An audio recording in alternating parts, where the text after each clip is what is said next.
On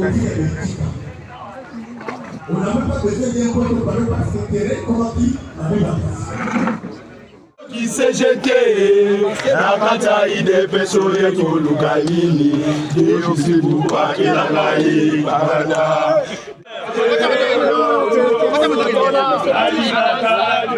Monsieur Déo Bizou Baloba et la présidence de l'Union pour la démocratie et le progrès social apportent leur soutien indéfectible aux forces armées de la République démocratique du Congo et au commandant suprême, son Excellence Félix Antoine Tshisekedi, qui combattent avec courage, détermination et sans relâche l'armée rwandaise et ses supplétifs du M23 qui continuent de semer la mort et la désolation dans la partie orientale de notre pays. L'Union pour la démocratie et le progrès social condamne les soutiens dont bénéficie le Rwanda de la part des réseaux mafieux et criminels de l'Occident.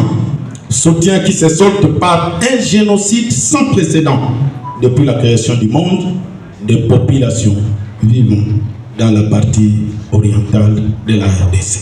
L'UDPS réaffirme son engagement de défendre l'intégrité territoriale de la RDC et rassure qu'aucun millimètre carré du sol congolais ne sera cédé ni au Rwanda ni à un autre pays limitrophe. Nous sommes allés au congrès de mars 2018.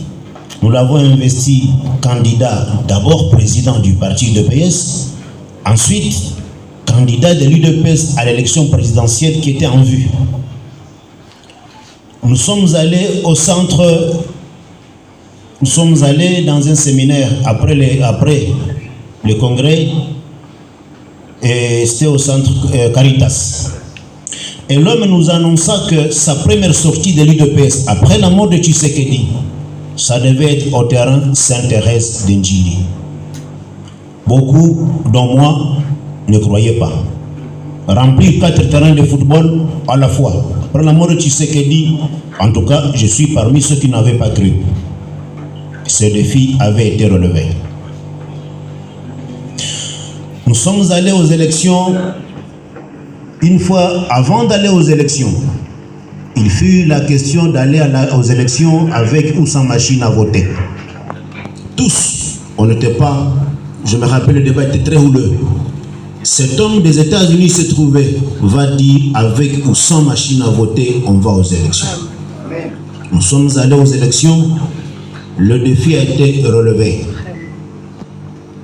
Félix Antoine Tshisekedi Tshilombo a gagné au lendemain de l'élection.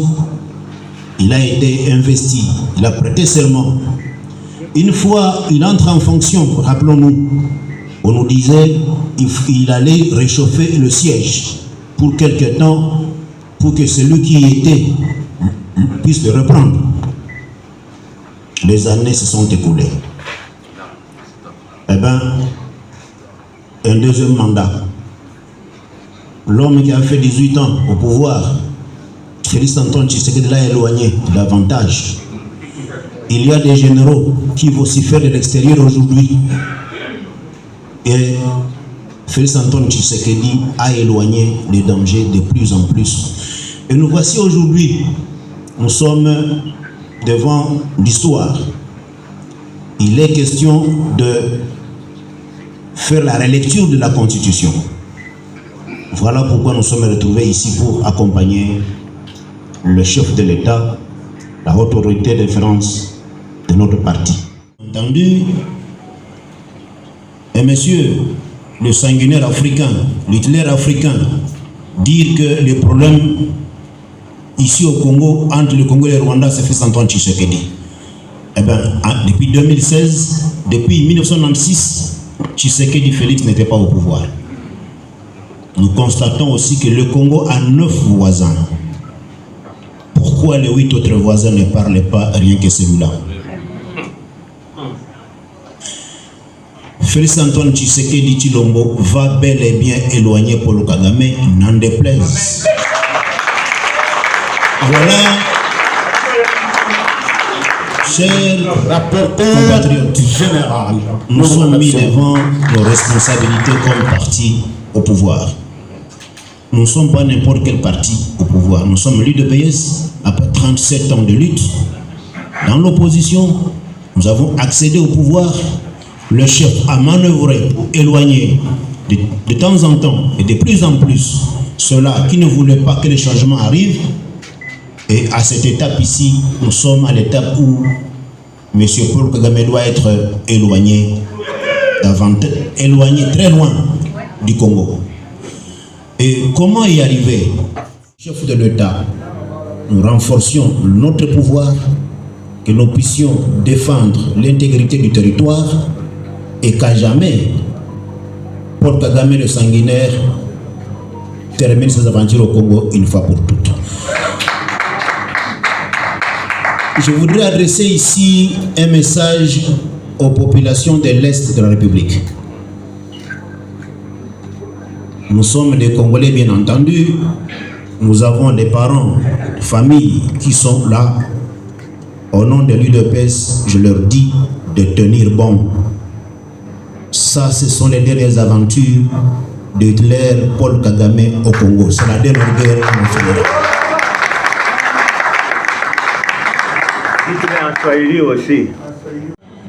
Naambia raia wetu wenye kuwa ndani ya este ya nchi yetu wawe nguvu na watia moyo kwa niaba ya chama cha UDPS Tshisekedi. Wajue kwamba rais anapiganisha usiku na mchana ili hii iwe mara ya mwisho huyu bwana Kagame akome na akomazike. Mambo yake Luta na Goma, Bukavu, Nord Kivu, Sud Kivu, Ituri yake na kati ya bwana na betu ya Congo RDC. Beno monagati James Kagame, James Kabarebe na ndama ya kwanda kati mambo yai kakabe ya batu wa Kivu. James Kabarebe bakaka avion katuka na Goma tikitona na Congo Central. Ingi anakwenda sosa na Congo Central.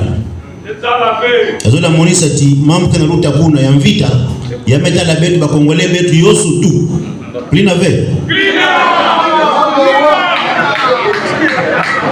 Azola tu beti mambo ya mvita ina metala betu yosu tu ba Kongole. Ngevwanda ya Congo Central, ngevwanda ya Bandundu, ngevwanda ya Kasai, ngevwanda ya wapi province oriental betu tu beti ba Kongole.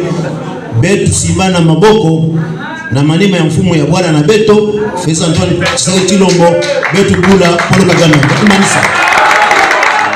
Je pourrais dire qu'on a eu 5 jours de travaux intenses sur la Constitution et nous avons réfléchi, nous avons entendu, suivi les experts, les orateurs, différents experts qui sont passés.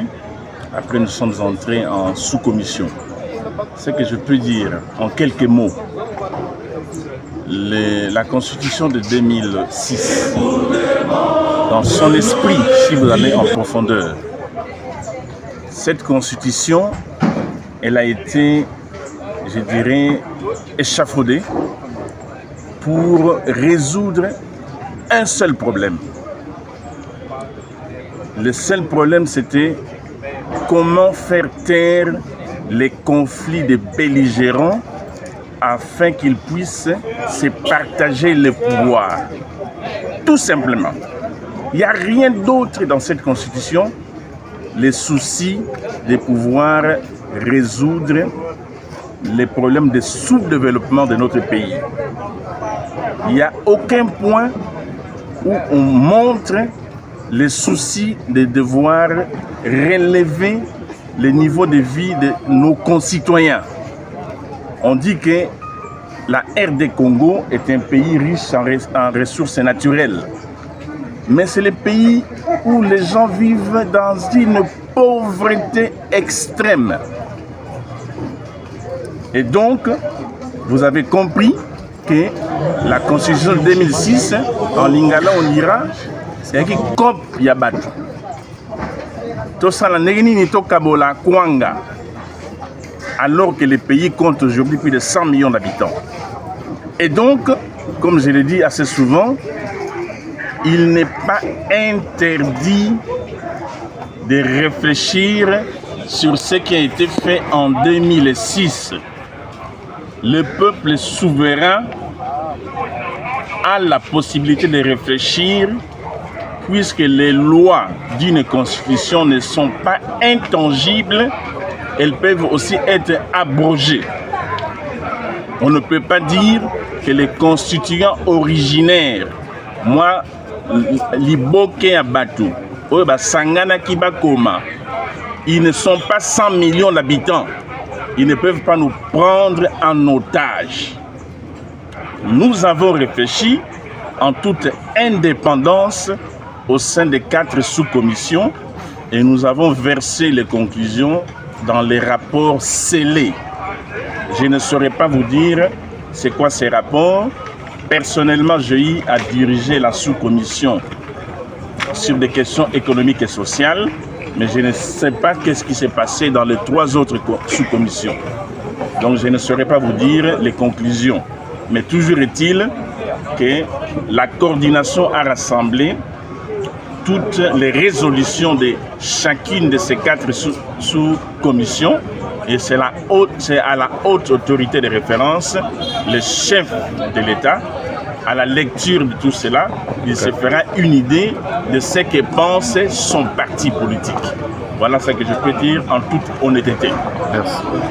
Une dernière question. D'abord, lorsque des militaires, combattants, des ressortissants de ce pays tombent sous le champ d'honneur, sous le champ de bataille, nous nous inclinons devant leur âme, leur mémoire, parce que lorsque vous tombez sur le champ de bataille, vous êtes d'office un héros. Et nous lançons un message à tout le monde, à tous, que nous devons nous souder, être ensemble pour préserver, protéger, défendre l'intégrité territoriale de notre pays. L'espace que nous avons ici, c'est le Dieu créateur qui nous l'a confié. En nous le confiant, il nous oblige aussi à le protéger. Donc l'UDPS lance un message fort à ce qui concerne la protection de l'intégrité territoriale de notre pays. Cette guerre, elle a duré, elle a assez duré, mais je vous assure que chaque chose a son temps. Il y a le début, il y a aussi la fin. Nous irons jusqu'à mettre fin de manière définitive à cette insécurité à l'est du pays. Et nous pensons que le moment est venu que tous nous puissions nous mobiliser, nous liguer derrière le chef de l'État pour, n'est-ce pas, mettre fin une fois définitivement à l'agression à l'est du pays.